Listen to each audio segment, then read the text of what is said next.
پریشان تھے، اب تو دو دو ولی ہیں۔ اور جانتے ہیں مولا نے کیا کیا؟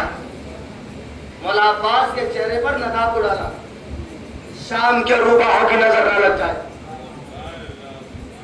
شام کے روباہوں کی نظر نہ لگ جائے۔ مولا عباس گھوڑے پہ سوار ہوئے، تیار کر دیا علی۔ تاریخ نے لکھا اس جنگ میں ایک سپاہی تھا جس کے نام تھا ابن ساسا، جو اتنی طاقت رکھتا تھا، 1000 آدمیوں کی طاقت رکھتا تھا وہ بندہ، 1000 آدمیوں کی طاقت رکھتا تھا، پہلوان تھا، اس لشکر کا طاقتور، اور اس کے جنگ صفین میں 7 بیٹے بھی تھے۔ جو ادھر امیر شام ہے اس کا امیر شام کہتے ہیں، فقیر شام تھا جو ادھر کا فقیر شام تھا۔ اب جیسے ہی مولا عباس نے اپنے گھوڑے کو دوڑایا، کیا منظر ہے، مولا عباس نے اپنے گھوڑے کو دوڑایا، جو ادھر دشمن تھے، جو ادھر ظالمین تھے، ایک دوسرے کے کونی مار مار کے کہہ رہے تھے عباس آ رہے ہیں، یا علی آ رہے ہیں، یا علی آ رہے ہیں، یا علی آ رہے ہیں۔ جملہ کرو تو اسی کو تو عباس کہتے ہیں جو دشمنوں کے منہ سے علی علی کروا رہے، اسی کو تو عباس کہتے ہیں جو دشمنوں کے منہ سے بھی علی علی کروا لے۔ مولا نے گھوڑے کو دوڑایا، مولا عباس میدان میں آئے۔ تاریخ پوری جنگ نہیں پڑھنی، جیسے مولا عباس میدان میں آئے، اب ادھر حکم ہوا، فقیر شام نے اسی پہلوان کو حکم دیا، اے ابن ساسا اس جوان کے مقابلے میں جا، اس جوان کے مقابلے میں جا۔ جانتے ہیں ابن ساسا کہتا ہے کہ میری بے عزتی ہے کہ میں اس جوان کے مقابلے میں جاؤں،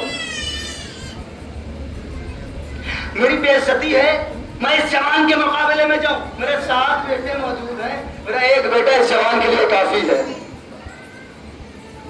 میرے 7 بیٹے موجود ہیں، میرا ایک بیٹا اس جوان کے لیے کافی ہے۔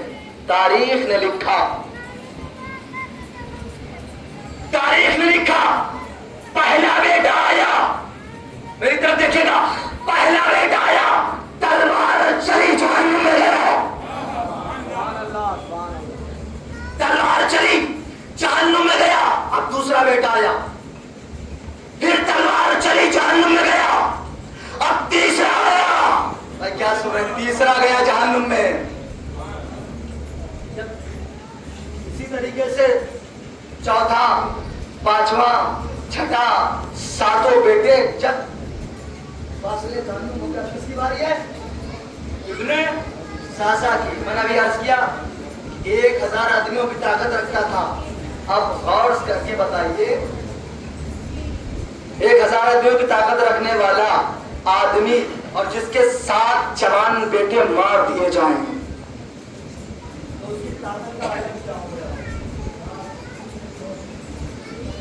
اس کی طاقت کا عالم کیا ہوگا؟ یعنی اس کی جو طاقت ہے وہ دوگنی ہو گئی ہوگی، دوگنی ہو گئی۔ تاریخ میں لکھا کہ ابن ساسا، میری طرف کیا، ابن ساسا مولا عباس کے مقابلے میں آیا۔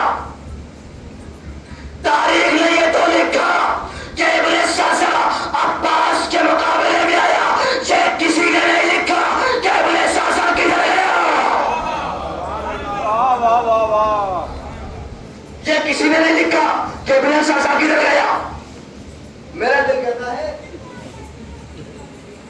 بیٹوں نے کہا ہوگا ابا حضور ادھر آئیے، اور جب بیٹے بلائے علی کے لال نے کیا گوارا سمجھا اس کو یہاں رکھا جائے۔ ابن ساسا کو بھی بیٹوں کے پاس بھیج دیا۔ پہلے تو ظالمین کو شک تھا نا، یہ علی ہے، یہ علی ہے، یہ علی ہے، یہ علی ہے۔ جیسے یہ دیکھا تو جو شک تھا وہ یقین میں تبدیل ہو گیا،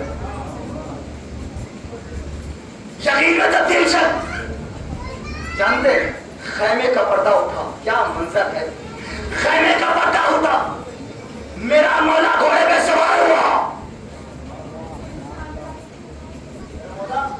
گھوڑے پہ سوار ہوا۔ مسلمانوں نے گھبرا کر ادھر دیکھا تو علی، بھائی کیا سن رہے ہیں، ادھر دیکھا تو علی، ادھر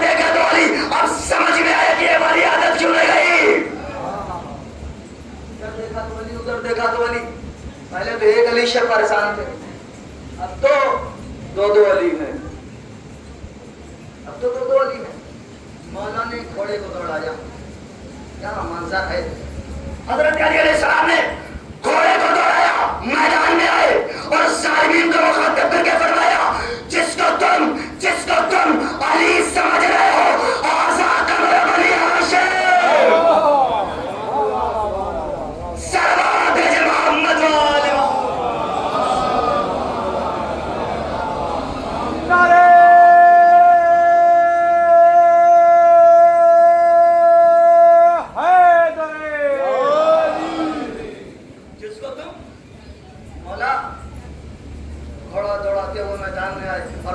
جس کو تم علی سمجھ رہے ہو ہاذا قمر بنی ہاشم, یہ بنی ہاشم کا چاند ہے.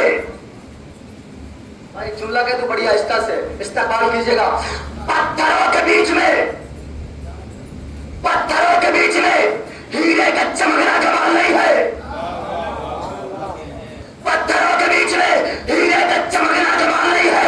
ہیروں کے بیچ میں ہیرے کا چمکنا کمال ہے. بنی ہاشم کے آفتاب تھے وہاں پر اپنے آپ کو بنی ہاشم کا چاند کہلوا لیا. یہ عباس کا کمال ہے, یہ عباس کا کمال ہے. اور جانتے ہیں, اور سن لیجیے ایک جملہ بس میں نے مجلس کو تمام کیا. بازو سلامت رہتے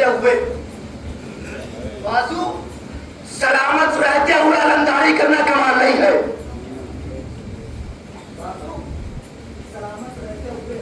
علمداری کرنا کمال نہیں ہے. بازو کٹا کر قیامت تک کے لیے علمدار ہونا یہ عباس کا کمال ہے. یہ عباس کا کمال ہے. لیکن لاکھوں سلام ہو اس عباس پر.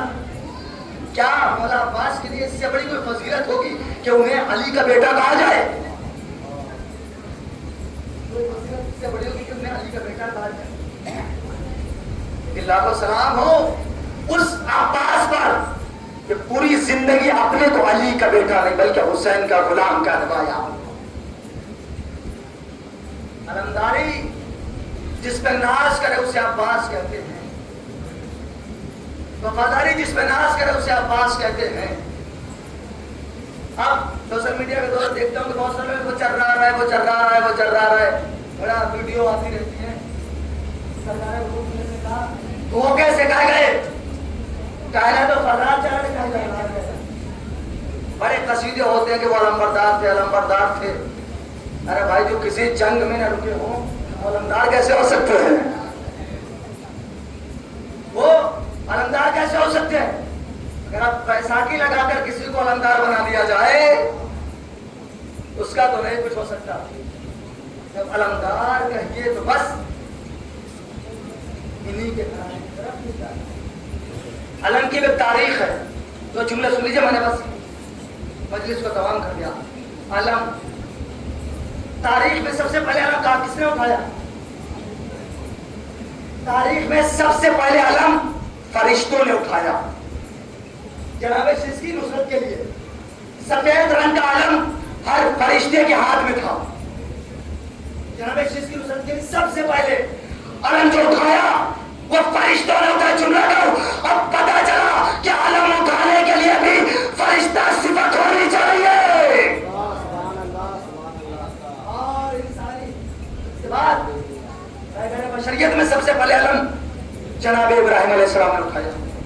اور جانتے ہیں جب جناب ابراہیم علیہ السلام نے علم اٹھایا, میری طرف دیکھیے, جناب ابراہیم علیہ السلام نے علم کو اٹھایا تو قرآن نے ان کو شیعہ کہا. لوگ تاریخ سے واقعیت حاصل کرے ہوئے تو میری بات کی تصدیق کریں گے. جیسے ہی جناب ابراہیم نے علم کو اٹھایا تو قرآن نے جناب ابراہیم کو شیعہ کہا. جملہ کو اب پتا چلا کہ علم اٹھانے کے لیے شیعہ ہونا شرط ہے. اب اگر کوئی علم کی مخالفت کرتا ہوا نظر آئے تو گھبرائیے گا مت, مسکرائیے گا. شاید دھوکے سے ہماری طرف آ گیا ہو.